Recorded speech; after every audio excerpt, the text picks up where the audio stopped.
नमः श्री सरस्वती नमः श्री सद्गुरु रामचंद्राय नमः हरी। त्या निर्वशांती वनात वैजनाचा नाद होत, ऋषीश्वराचे भंगले चित्त, ध्यान नाम मोडले। त्या वनामध्ये त्या अप्सरा आल्या, ऋषी तपश्चर्या करत होत्या, पैंजण वाजायला लागली आणि पैंजणाचा आवाज कानावरती गेल्याच्या नंतर ध्यानस्थ बसलेल्या ऋषीचा त्या ठिकाणी तपभंग झाल्याच्या नंतर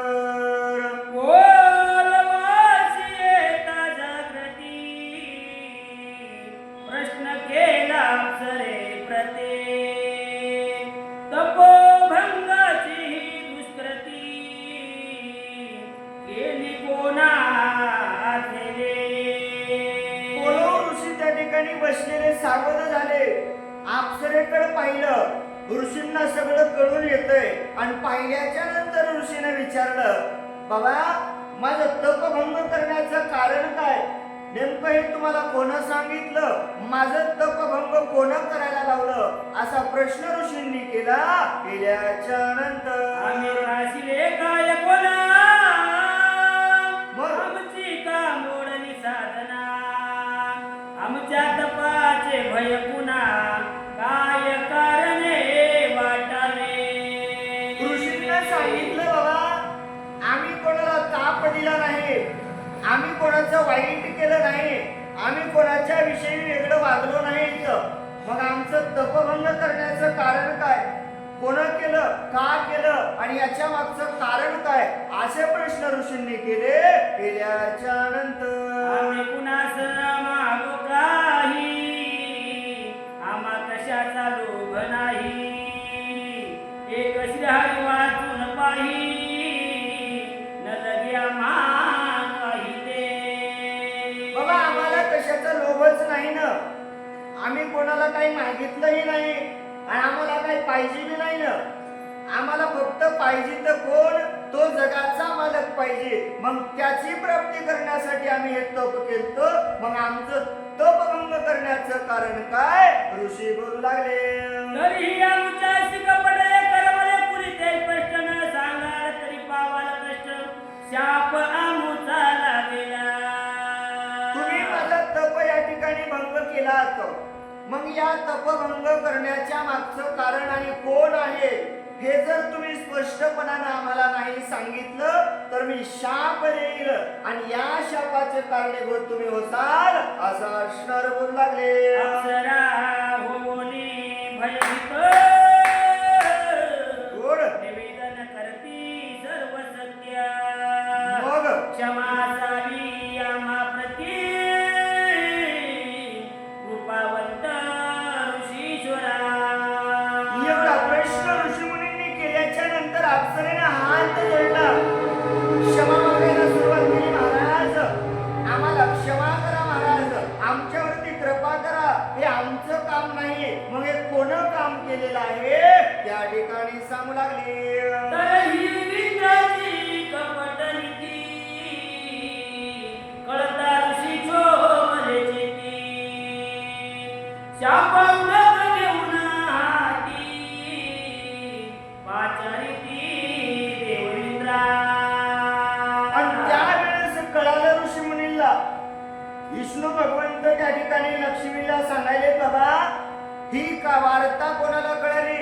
ऋषीला कळाली, हे काम इंद्राचं आहे, शाप देण्यासाठी हातामध्ये पाणी घेतलं आणि त्या देवांना शाप देण्यासाठी ऋषी तयार झाल्याच्या नंतर इंद्र नगरीत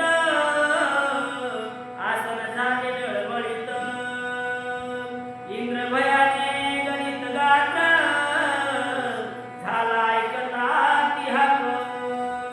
आणि इकडं त्या ठिकाणी इंद्राला चिंता वाटायला सुरुवात झाली, बाबा काय करावं?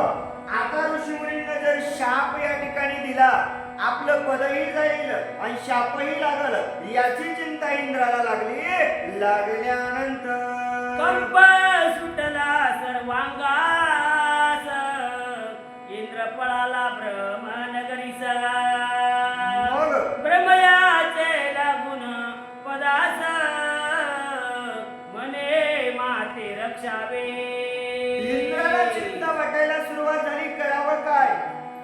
मग कळालं आता देवाचा देव ब्रह्मदेवाकडे जावं लागलं. धावत पडत ब्रह्मदेवाकडे गेले, नतमस्तक झाले. महाराज महाराज, मला या शापातून मुक्त करा, मला या संकटातून वाचवा, विनंती त्या ठिकाणी इंद्र करू लागले. ब्रह्मा म्हणे देवेंद्रास काय अपराध घडला खास ते निवेदावे आम्हास शोधू काही उपाय तो. ब्रह्म सांगतात देवा इंद्रा, एवढी चिंता करण्याची गरज काय. अपराध काय घडला, कारण काय, संकट येण्यामागचं कारण काय, आलेलं संकट मला सांगा ना म्हणले. आपण मधला मार्ग काही निघतोय का याचा विचार करून ब्रह्मदेव बोलू लागले. इंद्रपणे अपराध केला, पौरवाचा तपोभंग केला, तो आता शापिला आम्हाला म्हणून भीती वाटते. इंद्राने सांगितलं महाराज, अहो पोलव नावाचे ऋषी तपश्चर्या करू लागले, त्याची तपश्चर्या आम्ही भंग केली. राग ऋषींना आलाय, हातामध्ये पाणी घेतलंय आणि शाप आम्हाला देण्यासाठी तयार आहेत. इंद्र बोलू लागले. इंद्र बोलो की पाचारीला मग परिणा तो सन्मुखाला काय कारण विलंब झाला ऋषी शोधती ध्यानात. ऋषींना चिंता करायला सुरुवात केली. मी इंद्रजिताला भूलोकावरती बोलवलंय, काय इंद्रजित आला ना. इंद्र त्या ठिकाणी आला नसल, कुठं लपला असेल की काय. डोळे बंद ऋषींनी केले, अंतर्मनाने इंद्राला पाहायला सुरुवात केली. केल्याच्या नंतर तो तपासण्यात झाले, मग ब्रह्मयाने त्या जवळ केले. मग अप्सरा अपराधाशी पाठी घातले, उचित ते ना कदापि. ऋषींनी डोळे बंद केले, अंतर्मनानं पाहिलं इंद्र कुठं गेलाय, ब्रह्मदेवाकडे गेलाय. ब्रह्मदेवाचं हे बरोबर नाही ना. इंद्रानं गुन्हा केलाय आणि गुन्हेगाराला यानं पाठीशी घातलंय, अपराध्याला हे कारण ठरलंय. मग यालाही त्या ठिकाणी दंड करावा लागल असा विचार ऋषींनी केला. केल्याच्या नंतर ऋषी म्हणे ब्रह्मयाशी इंद्र घालून पाठीशी तू पापाचा वाटेकरी होशी तुझही आता शापिना. ऋषींना सांगितलं, हे देवा ब्रह्मदेवा, अपराधी तू नाहीस मला माहित आहे. अपराध इंद्राने केलाय आणि केलेल्या अपराधाला तू पाठीशी घातलं, मग तूही तेवढाच अपराधी आहेस. मग याच्यात तुझाही हिस्सा आहे, तुलाही शाप भोगावा लागल. ऋषी बोलू लागले. ऐकून तू ऋषीवाणी उभयंत भयभीत होवनी धावत सुटले वैकुंठ भुवनी शरण जावया श्रीहरी. प्रत्येक जणांना ऐकली ना वार्ता ऋषींची. ब्रह्मदेवाचं काही चलन म्हणजे आता जगाचा मालक त्या ठिकाणी विष्णूकडे जावं लागल ना, त्याच्याशिवाय पर्याय नाही. प्रत्येक जण धावत विष्णूकडे गेले. गेल्याच्या नंतर घर जोडून करते प्रार्थना हे अच्युता मधुसूदना रक्षी रक्षी पतित पावना ऋषी शापापासोनी. हात त्या ठिकाणी सर्वांनी जोडले. हे देवानी देवा, ऐका ना देवा, आमच्यावरती संकट आलंय, आलेल्या संकटाचं तुम्ही निवारण करा, आमचा अपराध पोटामध्ये घ्या आणि आम्हाला या संकटातून वाचवा. विनंती देवाच्या पुढे केली. केल्याच्या नंतर अपराधाचे कारण जाणून म्हणती भगवान गोड. त्यापूर्वी तुझे निवेदन केले होते देवेंद्रा. अपराधाचं कारण त्या ठिकाणी भगवंतानं बघितलं. देव म्हणतात, हे इंद्रा, तुला सांगितलं होतं ना, हे बरोबर नाही ना. स्वतःसाठी दुसऱ्याचा नाश करणं योग्य नाही. मग का तू या ठिकाणी असं वागला. भगवंत बोलू लागले. ऋषी ब्राह्मणाचे छळन कदापि न करावे जाण वेक नित्य राखी भान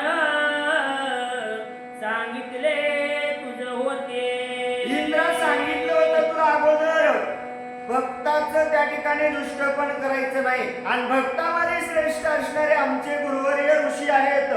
मग ऋषींचं त्या ठिकाणी तपोभंग करायचं नाही, त्यांचा छळ करायचा नाही, त्यांच्या संग चांगलं वागायचं हे सांगितलं असताना सुद्धा तू असा वागला, हे काय या ठिकाणी असं केलंस? भगवंत बोलू लागले, ब्रह्मशापे तुझे संपाती पूर्वी गेली सागरा पोटी, मग ती काढावयावर मंथन करावे लागले. आणि इंद्रा तुझ्यासाठी आधी काय कमी कुठाने गेलेत काय? ब्रह्मदेवानं शाप दिला, संपत्ती सागरामध्ये गेले आणि ती वाचवण्यासाठी आम्हाला मंथन करावं लागलं ना, अनेक कष्ट केले, एवढं तुझ्यासाठी एकट्यासाठी खटाटोप करावा लागला, तेव्हा अशा अवघड भानगडी केल्या. आता तर सुधरावं ना माणसानं सांगितल्यावर, मग तुला अजून सांगितलेलं कळालं नाही, आता काय या ठिकाणी करावं लागल? भगवंत बोलू लागले, ब्राह्मण देव मानून बोल. कदापि न करावे त्याचे चलन, मग त्रिभुवनी तो पूज जाण मज स्वरूप जाणावा. ब्राह्मण देव मानावे आणि देव मानून ब्राह्मणाची या पृथ्वी तलावर अवहेलना करू नये.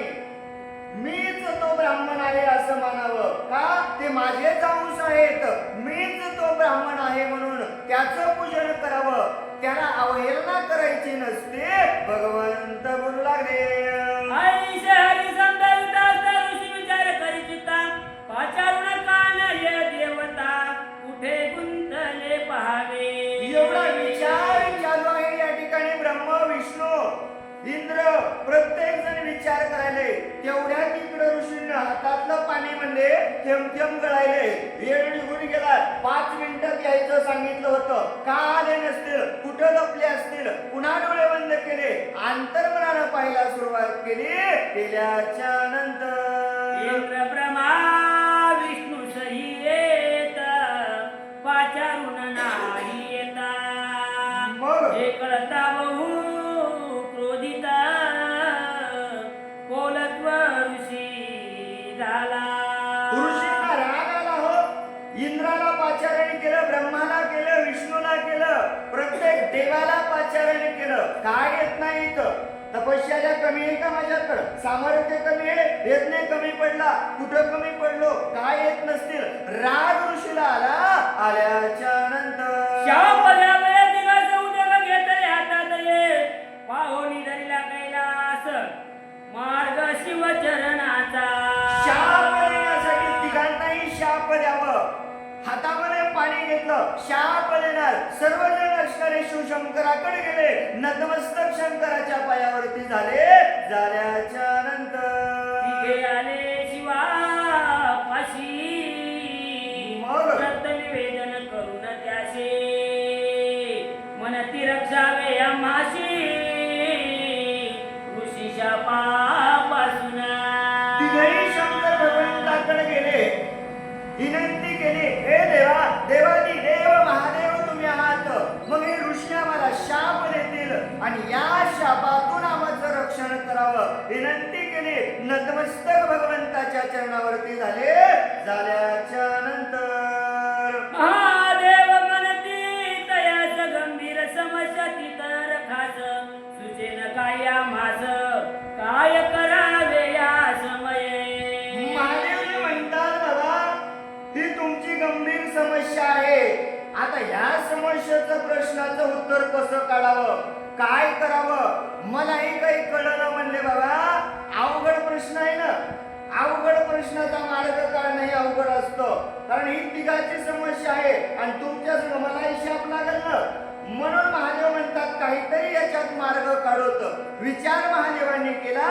केल्याच्या नंतर कोठे जावे काय करावे कुणी रक्षण करावे कोणत्या स्थानी कुठे लपावे शाप भयाले ना कळे. प्रत्येक जण त्या ठिकाणी म्हणू लागला, देवा कुठं कसं वाचावं आम्हाला कळलं झालंय ना म्हणले. कारण ऋषीच्या शापापासून मुक्त होण्यासाठी कुठं लपून बसावं हाच आमच्या पुढे प्रश्न आहे. विनंती करू लागले. तव विचार करुणांतरी महादेवास बोलले हारी.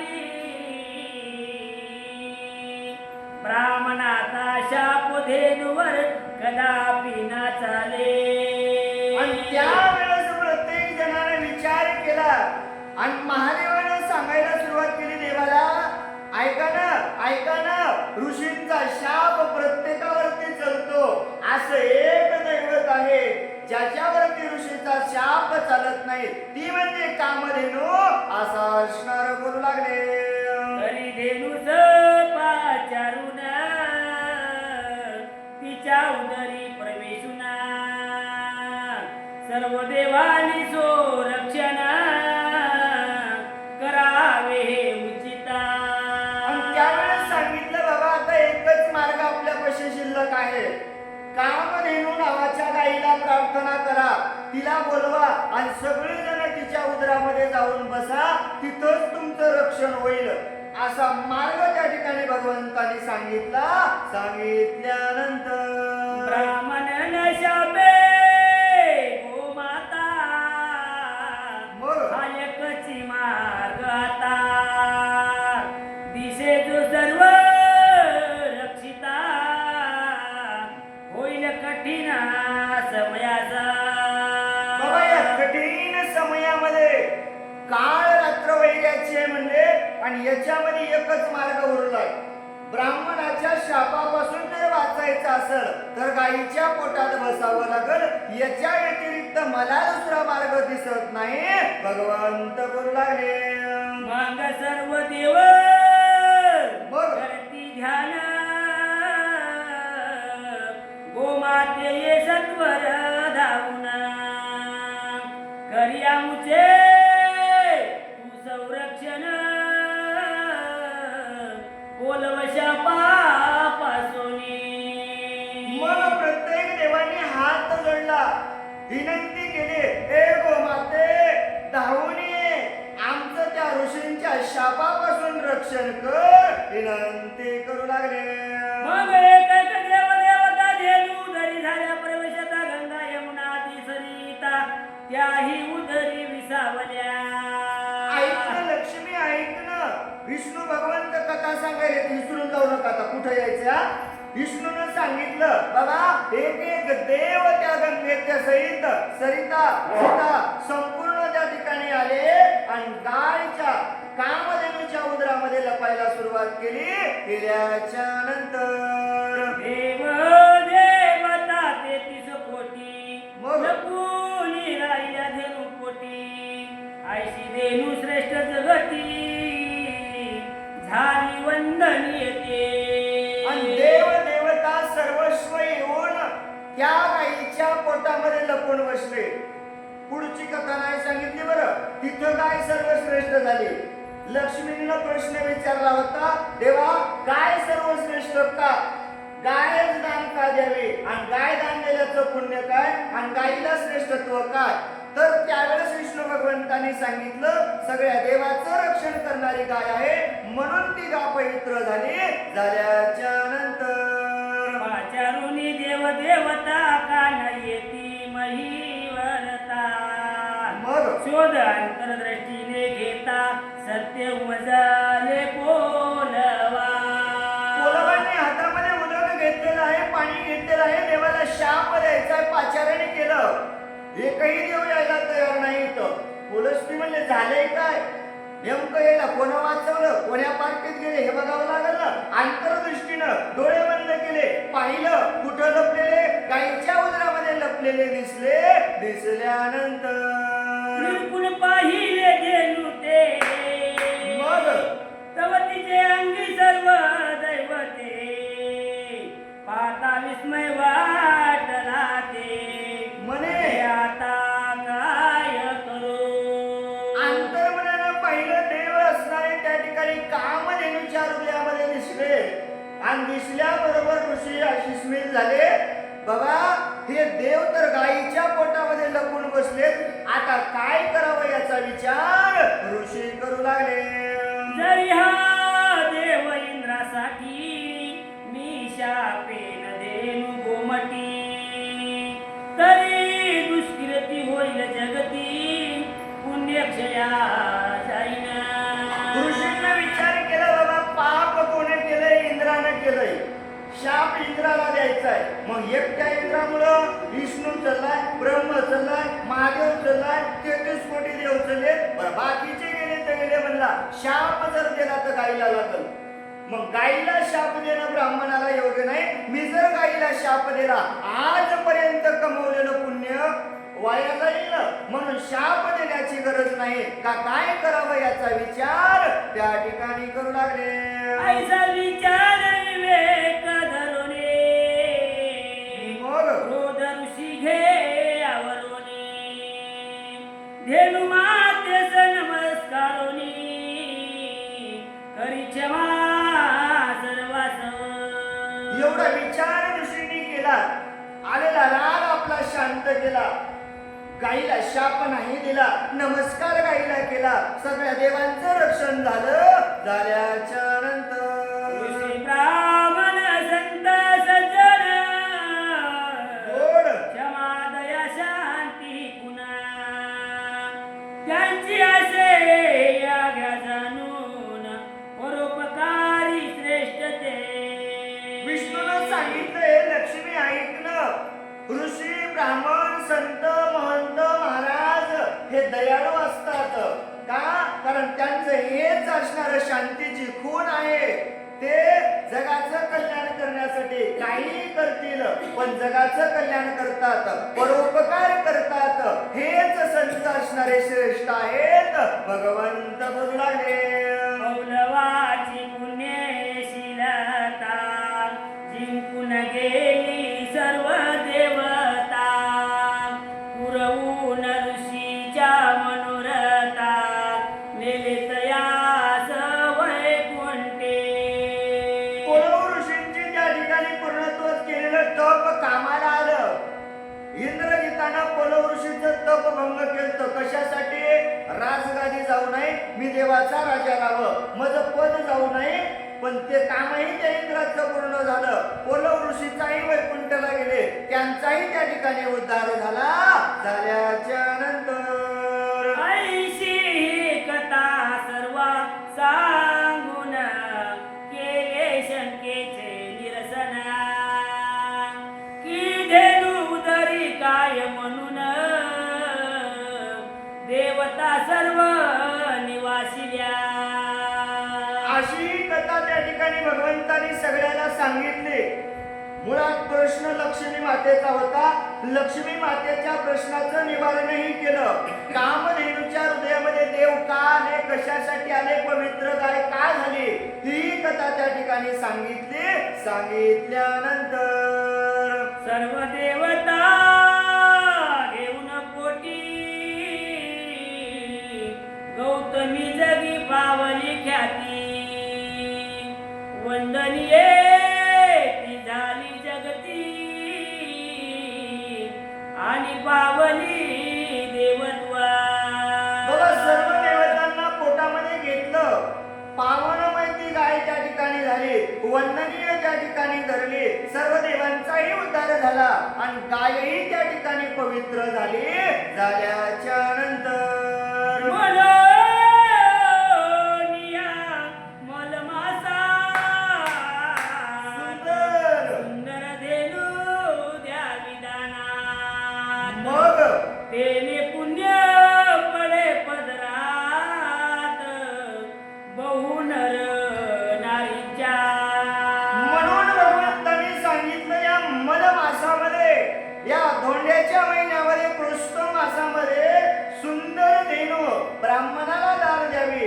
आणि ती जर दान ब्राह्मणाला दिली तर ती दान दिल्याच्या नंतर ते पुण्य पदरामध्ये पडल्यानंतर आपणासी पुण्य वाढवी,